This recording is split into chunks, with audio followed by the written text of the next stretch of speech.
Hello, everyone. Welcome back to Super Lorcana World, your one-stop shop for the Lorcana. Today, we are going through our YouTube comments from last week, and we are seeing what is going on, what is exciting, and all that fun stuff. If you want to be in this video, leave a comment, and you might get in. Let's just go right in and talk about how Canada got a spot for the Lorcana challenges. That'll be great. I love to see it. Thank you, Samuel Bordeaux, for bringing that up. I appreciate that. Valak here. I don't understand best of two either. Definitely an odd choice, and I think it's going to lead to a lot of 1-1 results for people, which could have went 2-1, which will hurt the chances of placing higher. You're correct about the outrage on the day they open registration. As soon as it fills up, there will be countless players loose posting on social media complaining that they couldn't register and asking if anyone has heard if RB is increasing the cap. That comment really aged really well, that latter part anyway. That first best of two part, I don't really hate it. I don't. It's just different, right? It's just different, you know.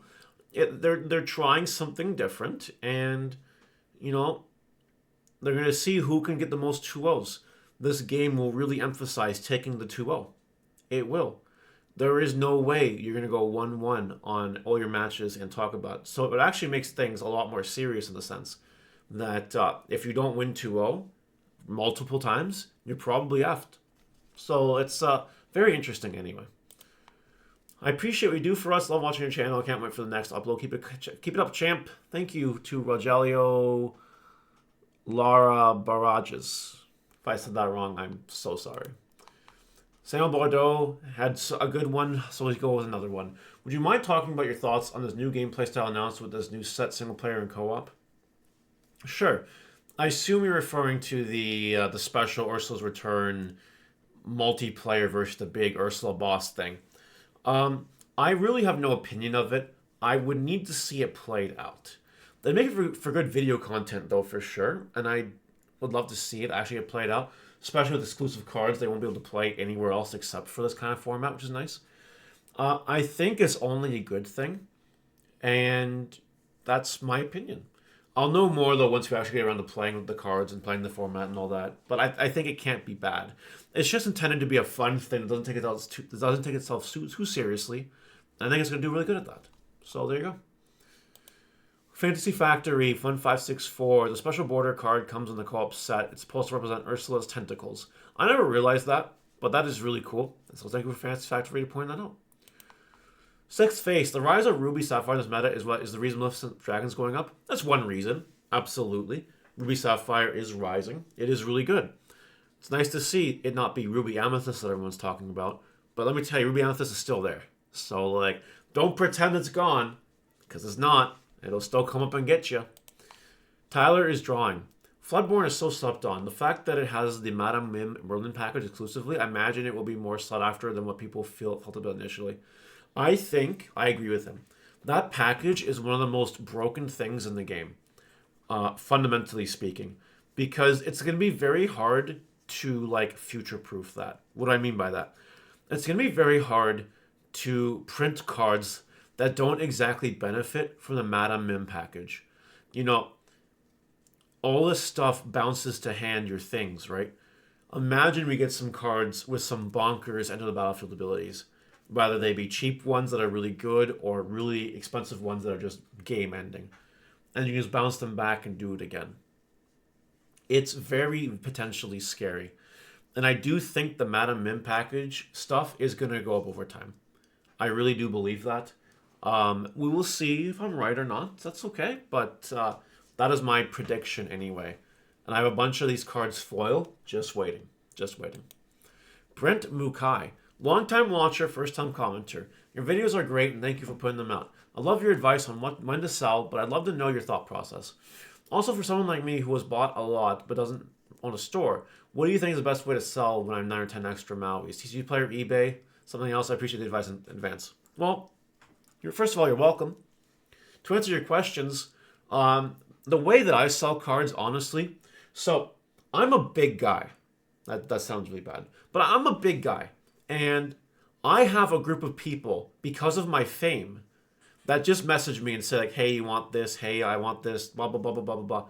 And I make a lot of sales without really doing anything, which is nice. I just got to make sure I keep buying inventory and all that. That's okay. Not a big deal. When I have cards that I want to move that those people don't want, then I just post on Facebook Marketplace, and that's it. That's literally all I use for Lorcana. I don't use TCG Player because I'm not in the United States. I'm in Canada, which makes things a lot harder. So I have literally never used TCG Player to buy anything or sell anything. And eBay has extra fees and is annoying and all that. So that is my advice for that portion. And so basically, ignore what I do. Just list on Facebook, you're probably fine. On Facebook marketplace groups, you can easily sell your cards for 100% of their value in this game. It's crazy. My thought process is really simple. I read cards, and I can understand the abilities and know this card is going to explode one day. I know it is, and I've had so many predictions that have ended up like that. Things like the Silver Beast and the Emerald Beast are ones I turned to because I made massive bank off of those cards. Massive bank, the biggest bank you've ever seen. And like, cheap cards too. Like, super rare Stitch from the first set. I invested in those. That paid off. They hit over $10 recently. Whole New Worlds. I knew that until that card gets banned, it'd be expensive. It hit almost $20, and I sold a lot of my bulk in that. I kept a playset for myself, basically. And I sold the rest. I don't know if I'm going to buy anymore, honestly, because it could get banned. Seriously, the card is that good. So it's all about reading and interpreting. You have to know what makes a good card, and you have to kind of understand what cards could be printed that could abuse certain mechanics. It's not perfect by any means, and I'm not perfect by any means, but I have a very, very high conversion rate, and it's because of those skills that I have that. So I hope that helps. I really do. Now we have Civil. UC3TV.